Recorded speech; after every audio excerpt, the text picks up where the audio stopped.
I'm Mark Gagan and you're listening to the Voice of Insurance podcast, produced in association with Advantage Go, enabling an enterprise view of exposure. Today's guest is a formidable professional with whom I have been sparring on and off for the last 16 years. But most of the time that sparring would have gone on behind the scenes and not while the notebooks were open or indeed the microphones switched on. That's because Caroline Wagstaff, who has just been confirmed in post as the permanent CEO of cross-industry body the London Market Group, has spent her career working on the media relations and strategies of top players in the industry. In this interview, we run through what the LMG is all about and what its top priorities are. We talk about lobbying government departments and regulators and selling the benefits of the London market to brokers, customers and future talent from around the world. There's also a lot of detail around the recent success the LMG has had in getting the UK government to give regulators an obligation to consider the impact of their regulatory activity on the globally competitive position of the marketplace. Caroline says that a big part of this job is about corralling all the hugely varied and often disparate parts of the market together under common banners. This job needs a very strong character to bring all the different players together. Listen to this, and I think you'll see straight away why the LMG board felt Caroline was going to be a good fit for this role. I always enjoy spending time with Caroline because she's so direct and there's no ambiguity. I think you will too. Enjoy the podcast. Hi, I'm Rick J. Lindsay, Chairman and CEO of Claims Direct Access, otherwise known as CDA. We all read about the claims nightmares in the United States of America, social inflation, nuclear verdicts, and the sky is falling. Hardly a day goes by without the news of reserve strengthening at major carriers. However, it's not all bad news. In the United States of America, we have the best legal system in the world, which allows you to fight frivolous claims and litigation and come out on top. In this kind of environment, you must get smarter about how you handle your claims and who your partners are. You have to move fast and be robust. CDA has been handling claims for over 40 years nationwide and has a team of 46 claims professionals, including 12 highly skilled attorneys and litigators. We have handled cases for major Lloyd's syndicates since 1994, as well as U.S.-based major carriers, and have closed over 70,000 claims since 1994 nationwide. Not settling frivolous litigations is a must. CDA Claims Service means going the extra mile, handling claims quickly and vigorously with a proactive approach. Why not get in contact now to see how CDA can do the same amazing work for you and your partners that they do for me every day? Visit www.claimsdirectaccess.com today. So Caroline, first of all, welcome to the Voice of Insurance. Thank you, Mark. It's lovely to be here. Congratulations on your appointment as permanent CEO of the LMG, the London Market Group. The first observation is, obviously, you're not an industry person. You're not someone who's worked at an insurance company or a broker or a Lloyd's syndicate. You're someone with a media background like me, but you've been on the other side of the fence as a public relations, media relations person. Because of that, does that mean that there's going to be a bit of a change of emphasis at the London Market Group? Is it going to be more of a media-focused lobbying type group? The LMG has always been a campaigning body and will continue to be a campaigning body. That is what we do on behalf of the London market. And if you think about what that means, it means putting together a series of communications and asks of different stakeholders and pushing through, to get action. And that's what communications people do. And that's what I spent my professional life doing. So I think it's actually a really natural fit for what the LMG is there to do and what it's doing going forward. I would also say I have spent 25 years in the London market. I worked for the Corporation of Lloyd's for 5 years. I've advised carriers, brokers, service providers. So there isn't much about the market that I haven't tripped over in the last couple of decades. And I think that's really helpful in thinking about how the London Market Group moves forward. I suppose, yes, you can't be a media relations person for an insurance company without understanding intimately what they do, or at least having learnt that over a long period. Exactly. I think that was one of the things that the board looked at when they looked to appoint me was I do have 25 years of knowing what an IBNR is. And, that's always my test. And I'm well known in the market because a lot of this job is about corralling people's activities together because we need to be greater than the sum of the parts. And that's what the LMG is there to do.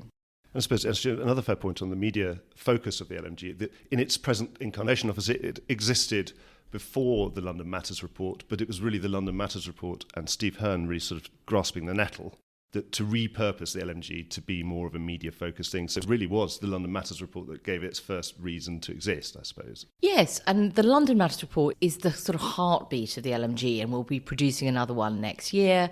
It marks our homework. So it talks about the size of the market, the composition of the market. It allows us to track changes. We'll have 12 years of data next time. And one of its fantastic strengths is it allows us to go to the UK government or another government and really talk about the strength of the London market. And I give total kudos to my predecessors for the job they've done in building some of those conversations, because I hear from the market there's this great thing about, oh, nobody in government really understands the London market. And then in the 6 months I've been in the role, I've been in Treasury, I've been in Number 10, I've been in the PRA, I've been in Department of International Trade, and they do all know who the London market is, and we are at the table and we're being asked our opinion. And that was all down to the creation of the London Matters report by Steve Hearn and the work that's been done in the interim. So it's really like a calling card to politicians to say, well, look, I represent this much tax revenue, this much employment, this much national insurance. Exactly. And we need to do a better job of doing that with government. I think we also need to do a better job of that across the city. So one of the things we've done as part of our 5-point plan and looking at what the regulatory changes are that we require is we've done a lot more communication and cooperation with other trade bodies. Obviously, we have a close relationship with people like BIBA and the ABI, but beyond our insurance family, we've gone and talked to the London Stock Exchange. We've been and talked to UK Finance because they don't understand insurance either. And we need to do a better job at showing people how insurance and specialty commercial insurance fits in to that overall city picture. That's the LMG to you. The LMG is the body by which the London market can go out to the wider world and explain what it is to either to politicians or other industries or other countries, for example. So what it is we do. That's exactly. We have 3 core audiences that we want to talk to. We want to talk to government, we want to talk to customers and brokers, and we want to talk to future talent. And we can do that as a single voice much more powerfully on certain issues than we can as a series of fragmented voices, either individual trade bodies or individual companies. And that, for me, is a position of the London Market Group. You mentioned those 5 points. For the benefit of listeners who might not know what they are, can you run through them? Just to give some context to what the 5-point plan was there to do, the UK government is undertaking a huge review of all regulation in the financial services sector post-Brexit. And we have taken a really active part as the London market in that process. And those are endless, really quite dull documents. So what we did was we decided to put together a simple 5-point plan that would allow us to just be really on message across the market about the 5 things we wanted the government to deliver as part of the future regulatory framework and the Solvency II review and the TIGA review and every other review that's going on. And essentially, the key points are, one is about proportionate regulation. So the regulators currently tend to have a bit of a one-size-fits-all view. Are you a London market broker doing specialty commercial insurance for sophisticated clients with lots of advisors? Are you advising Auntie Flo on her motor insurance? They don't really care. They see both of those as analogous. We don't believe that's right for anybody, and we think it makes us uncompetitive. So a proportionate approach to regulation is the first one. The second one is about the regulators having a competitiveness remit as one of their objectives. Currently, they have to be... Is it reasonable, proportionate and fair? Or they have to have a mind to competitiveness. What we've said is you need to look at our competitor markets. You look at Bermuda, you look at Australia, you look at Singapore, all of their regulators have a competitiveness remit. It might be called economic growth, it might be called general health, but the idea is that they don't take decisions that will fundamentally undermine the competitiveness position of their market. Because there's no point in having a market to regulate. Well, if you don't have a market to regulate, you can't exactly have a regulator. I heard someone use a fantastic phrase, which I'll take credit for, which is, regulating for the stability of the grave. So we need to be alive to that. And I think our regulators are smart people, and I'm sure they can balance their objectives. But competitiveness remit is definitely the second one. I suppose it needs to be balanced because, of course, a scandal is obviously very bad for for Yes. any competitive position, of course. If there was a scandal in a particular jurisdiction that tainted that whole jurisdiction, then of course that would be terribly bad. So of course we understand we need regulation. Exactly. And this is not, and we are really keen to make this point, this is not some sort of regulatory arbitrage race to the bottom. Strong regulation is a real asset, and customers and brokers and investors all want that. What we're saying is it will just be helpful if they can also think about competitiveness when they're thinking about what it is that they do. And more important, that Parliament and Treasury have some proper teeth around that and some measurements of what that looks like. Third is Solvency II, where, unlike our brethren at the ABI, our asks are rather smaller, but we think there's a lot of extraneous reporting, and particularly looking at where other regulators have already done some of the reporting for us. Are we duplicating? So there's a number of issues around Solvency II. Captives is the fourth one. The UK does not have a captive market, as we all know. It's an enormous market globally, billions and billions of dollars. We think that the UK, because it has this London market as its heart, could be a really successful captive domicile. So we've been working a lot with captive owners to put together a really good structure that they would find attractive that we can take to the government. And then the fifth one really is about trading opportunities. So making sure that the government recognises, as part of their trading negotiations post-Brexit, that services, and particularly financial services, often need a different take to where they're looking. And that document, which sits on our website for anybody who's fascinated, is not very long, but it's really allowed us to be really clear to the government about what it is that we want. I had Patrick Tin on the programme recently, and there's obviously some moves at captives at Lloyd's as well, so watch this space. Yes, I think that says something about the dynamism of the captive market. I mean, if you look at the data from other captive domiciles, there's been enormous growth. And that's not all just in offshore locations. I mean, Luxembourg has seen growth, Ireland has seen growth, and it's clearly a consequence of a hardening market. Buyers are saying, right, what are we doing with our risk transfer book? Should we be having our own captive? Should we move our captives? And I think they're starting to feel, and I heard this a lot when we chatted to the AIRMIC Captive Special Interest Group, they understand the reputational issues around where you have your captive. So having your captive in an offshore location and having your headquarters somewhere else is starting to maybe not look fantastic from a reputational standpoint. So if people could find the argument to having it closer to their HQ and having it somewhere which is, clearly robustly regulated, then that starts to look like a really good option. Yeah, and I suppose the paradox has always been there's been a huge amount of captive management expertise based in the UK, but of course the domicile has been somewhere else. Exactly. And so that's why we think it would be great to have the domicile as well, because there's such a wealth of expertise sitting in the London market, and there's the reinsurance market, and there's just general, other suppliers who are expert in this area. It would just sort of be the final sort of cherry on the top of the cake. Yes, you mentioned at the beginning about LMG being a successful campaigning group. And obviously, we mentioned that unqualified success of the London Matters report over the years and how that's going to be a permanent feature of what you do. Another campaign was the London Makes It Possible. I'm terrible. I always end up saying London Makes It Happen, but I think London Makes It Possible. Even though I've got all the merchandise. The London Makes It Possible campaign. Have you been able to measure that success, whether that was a success or a failure? Did you have any metrics? Are you able to say we wanted to hit this recognition or that kind of thing? Absolutely, because we're spending the market's money. So we need to be able to report back to the market on the worth of what it is that we're doing. So the campaign has evolved. It's still going on. It's not in the past tense in any sense. It has moved in the last 2 years to being a digital campaign because partly, as we've all noticed, there's been a global pandemic. So that's getting out and about has been difficult. But also it gives us tremendous reach for fantastic value for money. So the decisions we took were the campaign would be focused in the US because that is our largest provider of market. It's a very large growing market. So why wouldn't you want to increase people's awareness? We have broadened out what we're doing. So it now is a fantastic showcase for London markets knowledge and expertise. So if you go on to the London Makes It Possible website, you'll see white papers, thought leadership, videos, a wealth of material, educational materials if you're a young broker and you don't know how London works. There's some educational courses you can go on online, 10 minutes each. So there's this great sort of source of expertise, and we drive traffic to it through digital advertising, which I have to tell you, I think is a black art of, people just say it's an algorithm, and I go, ooh, okay, it's an algorithm. But what it does do is allows you to really identify the people you want to reach at a very low cost. And we've seen great traffic numbers in terms of eyeballs, impressions, click-throughs, all the digital metrics that we use. And of course you can measure it.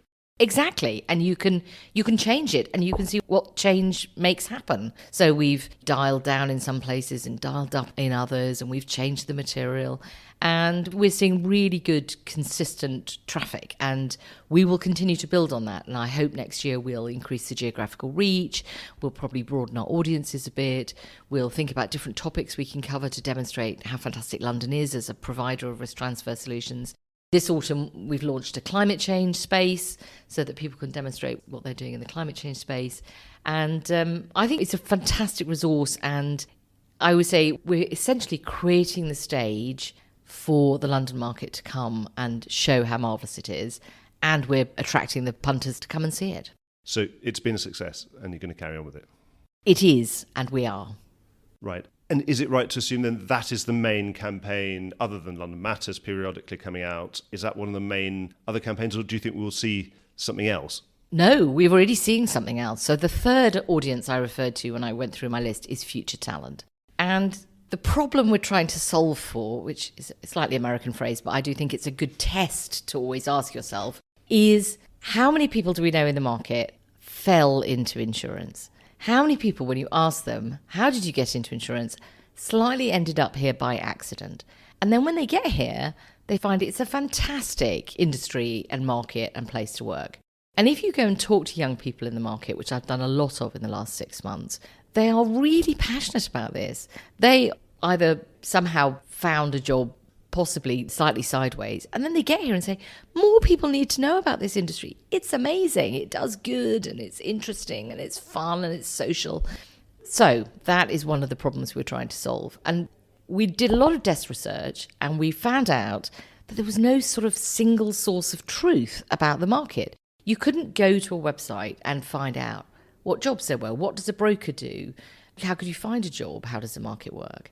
And that's what we've created. So we've spent 5 months creating a website which does all of that. It will tell everybody how the market works, what the jobs are. It's got fantastic videos and podcasts from young people talking to each other about why they love the market and what a great place it is to work, profiles of them. It's going to have job posts, so any market firm that's got an internship or a grad scheme or an entry-level role can advertise for free, so that when people think, oh, this looks fun, they can actually find some roles, because otherwise, where would you start? We don't have very many big brand names in the market. And then finally, we're going to not wait for the Field of Dreams moment when if you build it, they will come. We're going to digitally learn from the London Makes It Possible campaign, and we're going to drive traffic through, I say these words like I know what I'm talking about, TikTok and Instagram and other social media channels, and through campus advertising and so forth. So John Neal doing a little dance or something. It's a vision. I'm not sure that one's going to come to pass, but it's a vision. But the point is, I want, and I think the market wants, insurance to be a destination career, not a kind of random turn on the road of life. And what's that portal called? It's called London Insurance Life, and I'm really hoping it's going to be going live next week. Because I've seen things on social media. It's young people just starting a career posting about their experience. And I'm sure that they're posting to their peer group mostly. Yes. It's not aimed at me. But no, obviously, Mark, you're important in that, but not possibly their primary audience. And that's one of the things we're doing. So we have about 150 London Insurance Life ambassadors, some of whom are podcasting for us, some of whom are doing videos, but all of whom we hope will be sharing this material on their social media channels, because they've got the right network. As you say, you and I have a different network. I want to go back to one of those 5 objectives we've already been talking about, that competitiveness, compulsion. We've had a go at this before when the FSA was disbanded after the financial crisis and all the legislation around that was being amended to split the FSA into the PRA and the FCA. There was a movement there. There was an attempt by the industry to get that competitiveness word inserted into that new legislation. So what do you think the chances are? It seems to be one of those things that the politicians don't always seem to get, or the bureaucrats don't seem to get. I think that's absolutely right. It has been a long-standing campaign, and I'm delighted to say that I think we have achieved some success. So yesterday, the Treasury published the next stage of the future regulatory framework, in which they said the regulators will have a secondary objective, which is that they will have to have a competitiveness remit. And as you say, that's come a long way. 18 months ago, when we started this process, or when the latest stage of this started, the government was absolutely against it. They couldn't see the argument for it. And if you listen to Sam Woods at the PRA, he is vocal frequently on why he doesn't think they need it. He says they always have a mind to it. They always seem to see it as being a small jurisdiction thing. So if it's okay if you're in Ireland somewhere. Yeah. But we're in Ireland, so... Exactly. And we have talked about this endlessly to lots and lots of people, and the senior market figures have really committed time to going out and helping us to get this market to Westminster and Whitehall, because that's who we can facilitate it as the LMG. But what they want to hear from is people who are investing in the country. And you look at the London market, 60% of our capital is now not UK domiciled. So these are foreign companies making a decision about where they put their investment, where they put their business, and where they put their people. And that's who government wants to hear from. They want to hear what drives those decisions. And the market has done a fantastic job, and we've been supported through all of this by all of our stakeholders in putting that argument consistently and frequently to government. And it's not a total victory. We think there's definitely things we will be responding to in terms of helping the Treasury to think about how they hold the regulators to account, because that has to be an important part of the equation. But I think this is a really great step for the market in what has been a long-running campaign. Obviously, that 60% of foreign capital that comes to you didn't come here for the weather. They came here for a particular reason. So. Exactly. And looking out the window today, they definitely didn't come for the weather. Yes, but it's a sort of secondary. Obviously, the prime function is to regulate the market, make sure that there are no failures or within a certain acceptable tolerance. Yeah. But it's a secondary consideration. So perhaps would an analogy be a bit like over the last 30 years where environmental legislation, before you could just build a road in the 1960s perhaps, and then by the 1980s, you'd have to do an environmental impact assessment. So, we like the road, but we need to see that we're not going to sort of, squash all the frogs in the way or whatever. We're definitely not going to... Newts, yes, usually newts. Yes, no frogs were killed in the making of this podcast. Yes, it is a secondary objective, but we still think it's fantastically important that the government has recognised that it needs to be on the table. Before, it was just a minded to have, which is really not robust enough. Yeah, because they do read the words. It's very legalistic in that sense, and the words really do matter to the regulator, don't they? Yeah, they do. And so we are genuinely delighted to have got to where we are today. Great. Well, congratulations. Let's see what the pudding tastes like. It sounds like at least there is a pudding. That's yes, fantastic. They're definitely the right ingredients. We just need to make Keep a few pushing. more suggestions on how that comes out. No, that's fantastic. That could be really good news. So well done. I mean, it'll be an early win for you, Caroline. Well, it's great to be at the front of it, but it's been a long-standing campaign for which I absolutely can't take total credit. I've been aware of it over the last 12 or 13 years, yes. Another really big change that's been going on in the London market has been a recognition of cultural failings, but also a recognition over the similar period of certainly an intent to improve the culture and the corporate culture and behaviours, diversity and inclusion, and all of that. And do you think the London Market Group's got a role to play in that to unify some of the different initiatives? I think we are always alive. Whenever we think about what we're doing, we're really alive to 2 points. The first is, what are other people doing so that we're not duplicating effort? And the second is there a single market position that we can take on this? Because if there isn't, then we really shouldn't be acting in any space. So those are the things that we think about. One of my views is this is slightly the law of big numbers. We have to get more people, young people, coming into our market. By definition, that will improve diversity and inclusion. If we're casting our net wider, I mean, if you think historically, the recruitment policy of a lot of firms was family and friends. So inevitably, you are going to hire in your own likeness. If we widen that to school leavers and university graduates, and you get more of them, and you get more of them interested, then you are going to get better diversity and inclusion. And that will change behaviours, and that will make the market look different. And I'm really encouraged when I go out and meet young people. We've had a series of breakfasts with some of our London market ambassadors, and I feel really confident in the future of our market when I look at these people. They're smart, they're diverse by every metric you'd want to look at. They've come from different backgrounds. And you just think, if this is our future, I feel really confident about it. So I think we have to keep doing that. And I think the London market can do that by speaking as a single voice to those markets and amplifying and encouraging where we can on other initiatives that will do a similar job. Do you think there might be a job of codifying some of this to say, if we have a London market sort of culture code or sort of code of ethics or behaviours or standards or that kind of thing, do you think that could be something that you could help pull together? I think if you have a code, you need to be able to measure it and you need to be able to punish people if they're not up to standard. I don't think that's the role of the London market because group. we'll end up with one of these sort of declarations that don't really mean anything. Absolutely. I mean, everyone can sign up to warm words, but unless there's a way of measuring it and then really, I say punishing people, but getting people who are not doing it, I don't think that's the role of the London market group. So that's more for individual bodies or something like Lloyd's, obviously, which has got those kind of sanction powers. Or the regulators. So the FCA is now definitely got their eye on culture. You can't see a communique from Stratford that doesn't talk about culture. And Lloyd's has it as well as part of Project Rio. I think they're looking at culture will be one of their metrics. So absolutely, it's on everybody's radar. There are other people doing that job. Our job is to try and improve the people that we've got in the market. I just want to talk to you about this role, because from the outside, I can imagine it must be really difficult that you've got 4 big constituencies within the London market: the brokers, the managing agents, Lloyd's, and the company market in the form of the IUA.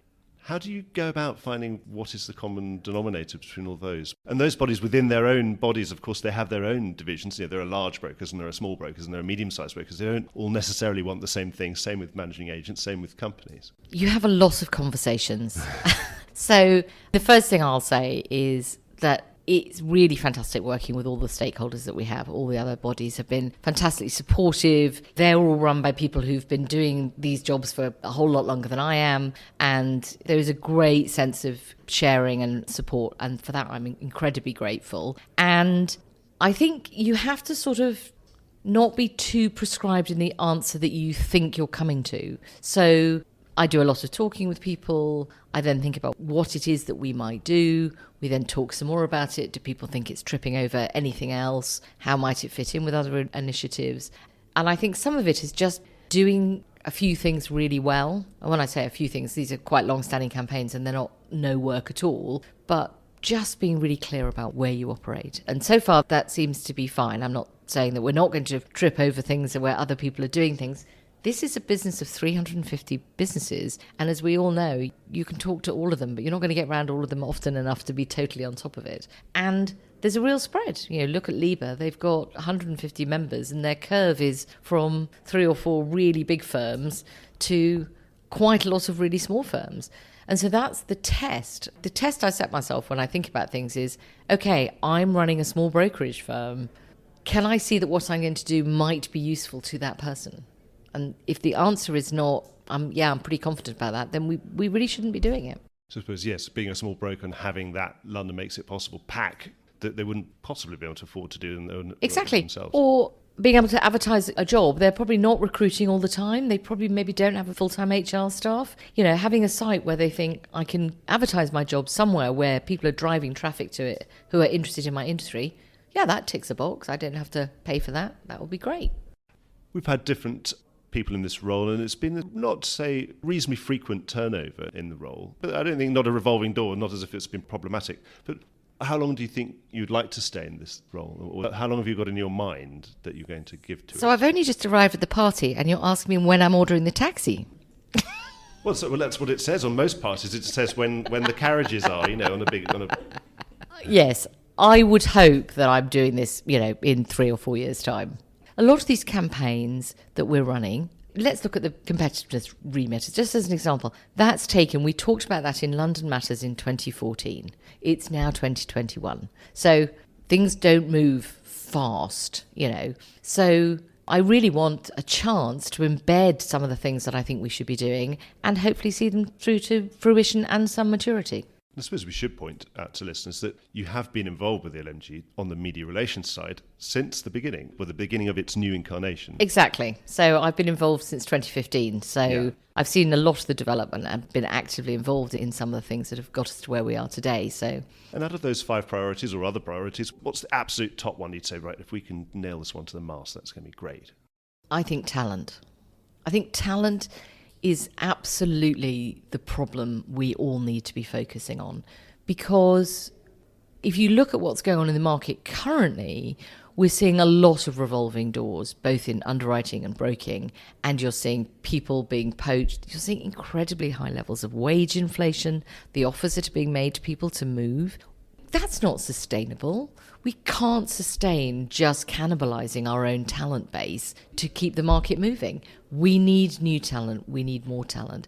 We should be also thinking about lateral talent, but I'm taking one problem at a time. But I think if we can get more young people interested, that does more for the future of the market than almost anything else we can be doing. Something else that the LMG was involved in, but from the outside looks like its role has been de-emphasised. There's been all the technological reform, commonality of the technology reform of the London market. Obviously, because you had the LMTOM, the London Market Target Operating Model campaign. I remember all the badges and things, I'm with Tom and all that stuff. And now, I suppose, we're at what John Neal described as the rubber hitting the road phase. Tom's been disbanded. Is it fair to say that your role's been de-emphasised?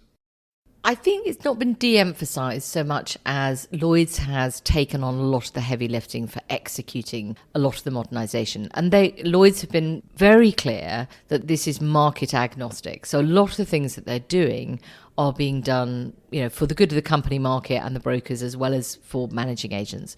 So they've taken on a lot of the heavy lifting through Blueprint and the future at Lloyd's. So I don't think it's been de-emphasised. It's a topic we regularly discuss at the LMG board. We're talking about how the LMG can support that process, where we need better cross-market kind of support around things like common data standards, which is, the oil that will make everything work. If you look at what I would think of as one of the really clear successes of modernisation, which is PPL. It's a genuine cross-market body. It has everybody represented, and it's got, I'm not saying the pandemic was helpful in this, but it was the thing that kept the market going when everybody had to go and work at home. And that's really, I think done a lot for hearts and minds in terms of, people who were maybe a bit recidivist about technology and PPL have suddenly seen that, when you can't be in the market every day, it's a really useful tool to have. So we are absolutely behind it. We're an absolute supporter of it, but Lloyd's are doing a lot of the heavy lifting. So is it fair to say that LMG is better for conceptualising or sort of getting the market together and finding out what it needs to do and getting it being a forum for it to agree what it needs to do, and then of course they have to leave execution to someone else? Yes. I mean, you'd have a completely differently structured LMG if you wanted it to carry out the sort of work that's being done at Lloyd's. But I presume that you'd think that is unlikely to be a successful structure anyway. I wouldn't hire me as the CEO of something that needed a lot of technological transformation. Well, Caroline, thank you so much for giving up your time. It's been really, for one, it's been a very novel experience interviewing you, rather than usually I'd be interviewing somebody and you would be sitting in the corner making sure that I didn't do anything naughty. It is one of the interesting shifts in the role, is to not be behind the curtain anymore, but to suddenly be the person who's saying the things I was thinking before, this is what you need to say. But hopefully that's one of my skills and hopefully useful for the market. Yes, it's a cardinal sin, isn't it? You're supposed to not become the part of the story, you see. Exactly. It was a bit of a shock at the first, but I'm getting used to it. Well, I wish you all the best, and having known you for so many years, I think you've got all the skills that you need to do this, because you've always been a formidable, it's wrong to say adversary, I think, but there's a slightly adversarial relationship that journalists have with media relations people sometimes, but usually with a lot of mutual respect. So I think it's a laudable approach to slightly change the emphasis, from my perspective, to have someone who really is good at pulling strings. So thank you, Mark. It's been a real pleasure. Thank you very much. Well, I hope you enjoyed today's episode. If you did, don't forget to subscribe or leave a like or a review or recommendation on whatever podcast platform you used to access this programme. These really help get the word out. Before we go, just a quick reminder that advertising slots are available here and in other places in the Voice of Insurance podcasts. Podcasting is the fastest growing medium and attracts a high quality audience of key decision makers. It's also an intimate medium where you, the listener, are right in the room with me and the interview subjects. Needless to say, that means it's a great way of getting your message out directly to an audience because you know you've got their full attention. It's also very cost effective. So get in touch with Mark at thevoiceofinsurance.com to find out how you could be speaking directly to the industry. The Voice of Insurance is produced in association with Advantage Go, enabling an enterprise view of exposure. Voice of Insurance is produced by me, Mark Gagan. Music was written by Anna Gagan and produced by Carlos Gagan. Check out more podcasts and written comment pieces at www.thevoiceofinsurance.com.